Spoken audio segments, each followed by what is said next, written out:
Let's see, इसका जो ईशा का जो पहला श्लोक है, ईशावास्यमिदं सर्वं यत्किंच जगत्याम जगत तेन त्यक्तेन भुंजिता मा गृद कस्य स्विद्धनम। वो कह रहे हैं कि अखिल ब्रह्मांड में, जगत्याम मतलब ये अखिल ब्रह्मांड में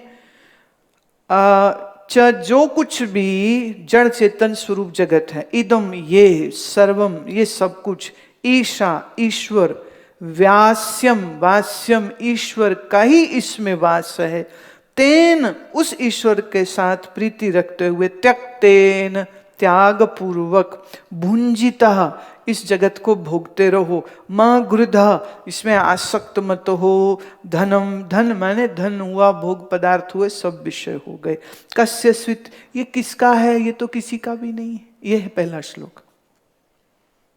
तब इसमें पीताम्बर जी ये कह रहे हैं ईशावास्य मिद सर्व, ये सर्व जगत ईश्वर कर आवास्य माने ईश्वर का आवास इसी में है।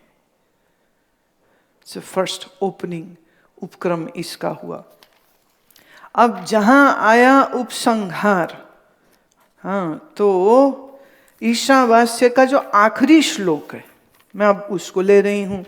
आखिरी श्लोक कहता है अग्नेनय सुपथा राये अस्मान विश्वानि देव वयुनानि विद्वान युयुध्यस्व जुहारण में नो भूयिष्टाम ते न मुक्तिम विधेम। और इसका अर्थ क्या दिए है कि हे अग्नि के अधिष्ठात्र देवता, हमें परम धन स्वरूप परमेश्वर की सेवा में पहुंचाने के लिए सुंदर शुभ मार्ग से आप ले चलिए। हे देव, संपूर्ण वयुनानी कर्मों को जानने वाले हैं, हमारे इस मार्ग के प्रतिबंधक जो पाप हों उन सबको आप दूर कर दीजिए। तो आपको हम बार बार नमस्कार के वचन कहते हैं और बार बार हम आपको नमस्कार करते हैं। अब देखिए, कल आया था ना कि जहां जहां उपनिषद में उपासना का भाग है हम वो छोड़ रहे हैं। अब इसमें किसकी उपासना हो रही? अग्निदेव की। के अग्निदेव, आप हमारे समस्त पापों को जला दीजिए ताकि हम इस शुभ धर्म के मार्ग पर चल सकें। अब ईशा का जो ये सेकंड लास्ट श्लोक है, जो शांति पाठ का श्लोक है, वो ओम पूर्णमदः पूर्णमिदं पूर्णात् पूर्णमुदच्यते पूर्णस्य पूर्णमादाय पूर्णमेवावशिष्यते। पूर्ण से ही ये सब हुआ, पूर्ण से पूर्ण ही सब में है। पूर्ण से पूर्ण को निकाल दो तो पूर्ण बचता है। पूर्ण उच्यते, जब हम पूर्ण कहते हैं तो ये बोल रहे हैं कि पूर्ण ही सब में व्याप्त है। पूर्ण से पूर्ण हुआ, पूर्ण से पूर्ण निकालो तो भी पूर्ण है। पूर्व मेवा, और पूर्ण से पूर्ण निकाला तो पीछे क्या बचा? कहते तो भी वशिष्यते, पीछे तो भी पूर्ण ही बचा। Like 0 + 0 is 0 - 0 is 0 divided by 0 is 0 multiplied by 0 is it's just 0। तो 0 को हम पूर्ण फिगर कह सकते हैं। और आप देखिए हमारे भारत के द फर्स्ट गणितेशु, द फर्स्ट गणितज्ञ, he is the one who gave the first digit and that is 0। 1 2 3 तो बाद में आया, 0 नहीं होता तो मैथमेटिक्स नहीं है। और 0 भारत ने दिया है, भारत के ऋषि ने दिया। इसलिए मैं कह सकती हूं कि विश्व भर में जहां भी कहीं आज गणित इस्तेमाल हो रहा है, उन सबको भारत के इस मनीषी को प्रणाम करना चाहिए, क्योंकि 0 का आविष्कार भारत के इस विद्वान योगी ने किया था। स्रोत सूत्र कहां है? ईशावास्य में। पूर्ण से पूर्ण को निकाला, पूर्ण शेष बचता है। पूर्ण से पूर्ण को निकाला, पूर्ण शेष बचता है। पूर्ण में पूर्ण को मिलाया तो भी पूर्ण बचता है।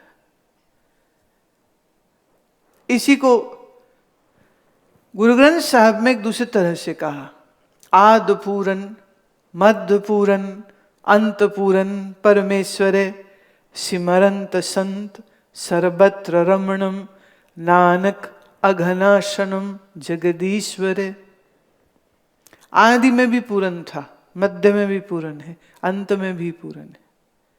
आज जो संत हैं वो इसी का सुमिरन करते हैं। सिमरंत संत सर्वत्र रमणम, जो सर्वत्र में रमण कर रहा है। नानक अघनाशनम, अघ माने पाप, पाप का नाश कौन करे?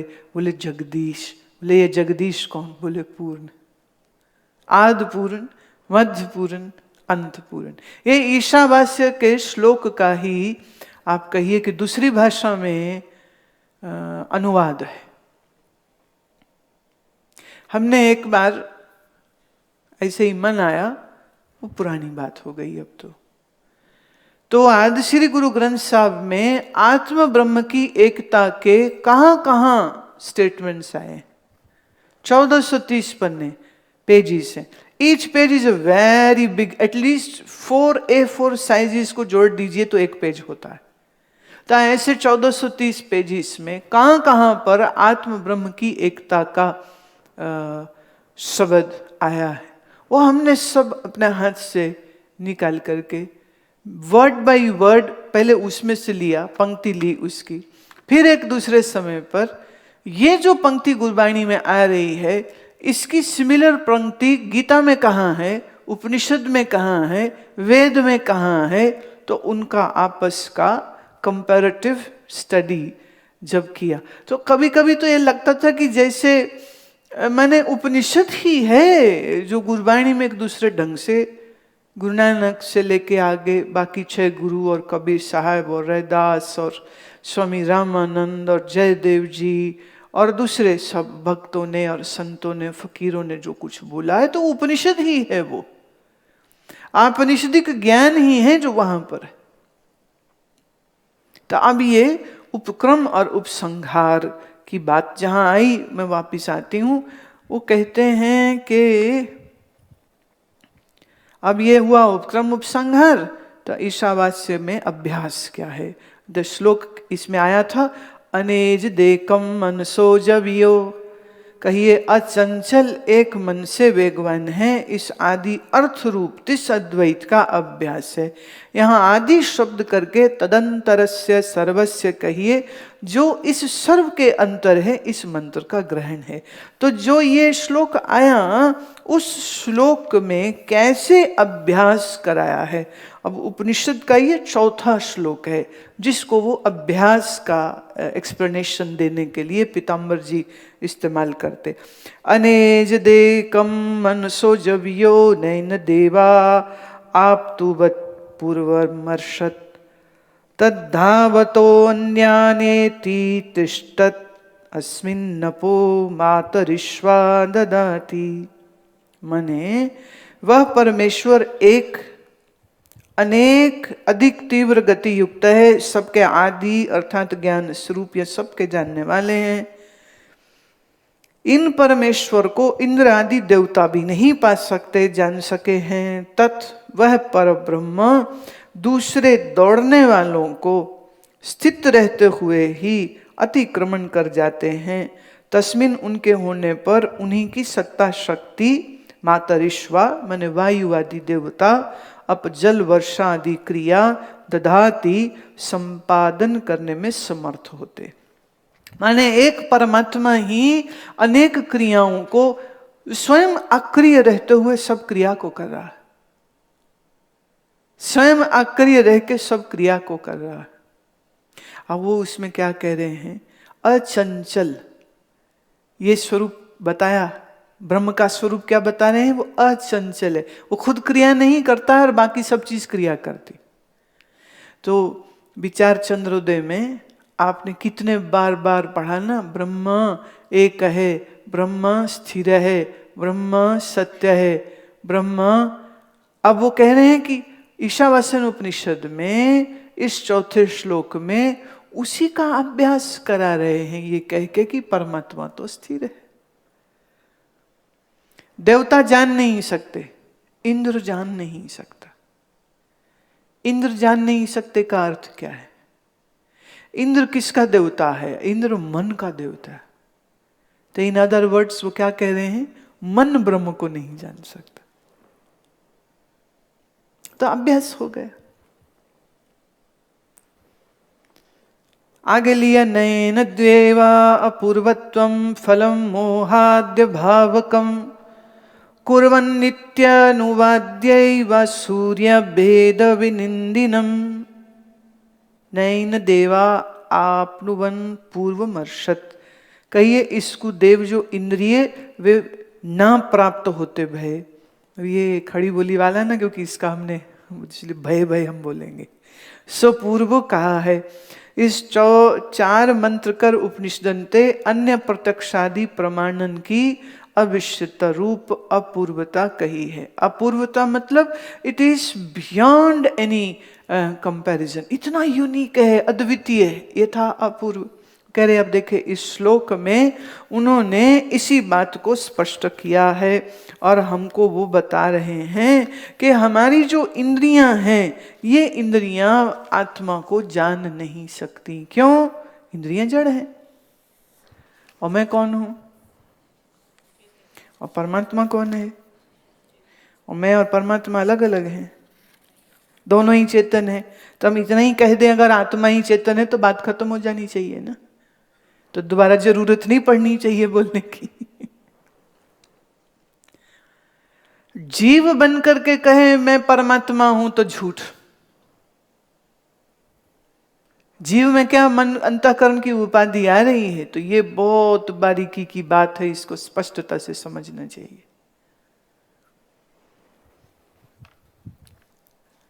ऐसे ही पीताम्बर जी फल पे आते हैं और तत्र को मोहा का शोक एकत्व अनुपश्यतः, कहिए तहां एकता के देखने हारे को कौन मोह है कौन शोक है। इस 7वें मंत्र से मोह आदि का अभाव रूप फल कहा है। अब ये जो श्लोक है ये तो बड़ा ही प्यारा श्लोक है। हमारे कुछ एक स्वामी जी लोग हैं, उनको तो ये इतना प्रिय लगता था कि जब देखो कहाँ कहाँ वो बोलते थे ना, तो बार बार में यही श्लोक वो कहते थे, तत्र क मोहा क शोका। तो हम लोग तो बचपन से सुनते थे ना, उन्हें कैसी कृपा रही ना ईश्वर की। भागवत नहीं सुनी, सीधे वेदांती सुना। तो पहले तो समझ नहीं आती थी क्या बोलते हैं, पर वो जैसे बोलते थे ना वो बड़ा अच्छा लगता था। तत्र क मोहा क शोका, ऐसे हाथ मार मार के वो कहते थे। तो वो और आंख बंद हो जाती थी और फिर कई बार बोलते बोलते वो चुप हो जाते थे। कहते थे इतनी मस्ती आती है, बोले कैसे, पर उनको समझाना है, ये भाव बड़ा गहरा था। तो बड़ी करुणा से तो अपनी मस्ती छोड़ के आँख खोल के फिर वो, अब इसका जो पूरा श्लोक है मैं वो कह रही हूँ। यस्मिन् सर्वाणि भूतान्यत् मैवावत् विजानतः तत्र को मोहा कः शोका एकत्वम् अनुपश्यतः। जिस स्थिति में परब्रह्म परमेश्वर को भली भांति जानने वाले महापुरुष के संपूर्ण प्राणी आत्मा एकमात्र परमात्मा स्वरूप हो चुकते हैं, उस अवस्था में एकमात्र परमेश्वर का निरंतर साक्षात करने वाले पुरुष के लिए कौन सा मोह रह जाता है, कौन सा शोक रह जाता है। ये शोक मोह से सर्वथा रहित आनंद परिपूर्ण हो जाता। कब? यस्मिन् सर्वाणि, जिसने सब में एक ही आत्मा को अनुपश्यतः, मैंने ऐसा देख लिया है, ऐसा देख लिया है मुझ में जो है वही सर्व में है, मैं ही सर्व में हूं, या कहो सर्व ही मुझ में है। जिसने मैं और ब्रह्म की एकता को जान लिया है, तत्र को मोहा का शोका, उसको कैसे शोक हो सकता है, उसको कैसा मोह हो सकता है। अब ये आनंद स्वरूप की प्राप्ति तुम्हें होगी, आनंद की अनुभूति, ब्रह्मानंद की अनुभूति तुम्हें होगी। ये फल ही तो बता रहे उपनिषद में कि अगर ये वेदांत तुमको ठीक से समझ आ गया तो इसका फल क्या है। तत्र क मोहा क शोका, तुम बस अनुपश्यतः, ऐसा जानने वाला तू बन। अगर ये जाना तो हमारे षड लिंगों में जो एक था फल, कि सुने का फल क्या होगा, तो ईशावास्य उपनिषद में वो कह रहे, देखिए फल दिखाया है उन्होंने, श्लोक में वो कह रहे हैं कि ये बात समझ लग गई तो इसका ये फल होगा। अगला लेते हैं अर्थवाद।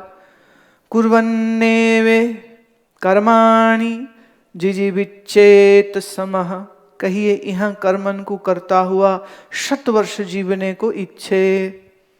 इस मंत्र से जीवने की इच्छा वाले भेददर्शी को कर्म करने का अनुवाद करके कहा।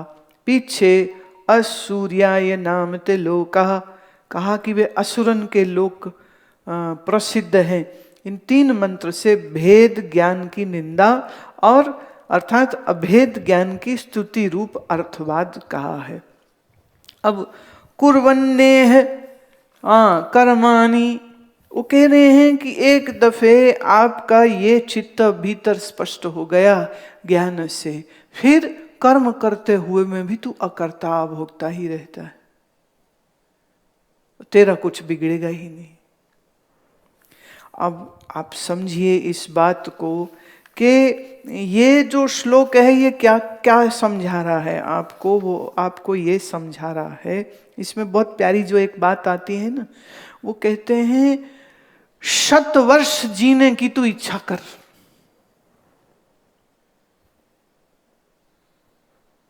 किसी ने कहा भाई ये बात क्या हुई, 100 वर्ष जियो। वो कह रहे हैं, इस करके कह रहे हैं क्योंकि जितना अधिक जिएगा शरीर से, उतने ही धर्म की प्रतिष्ठा होगी, उतना ही सत्य की अनुभूति की गहराई होगी। क्योंकि ये अनुभूति करने के लिए मन बुद्धि तो चाहिए ना। ब्रह्म तो सब जगह ही सर्वत्र है, पर मैं ही ब्रह्म हूं जानने के लिए अंतःकरण चाहिए।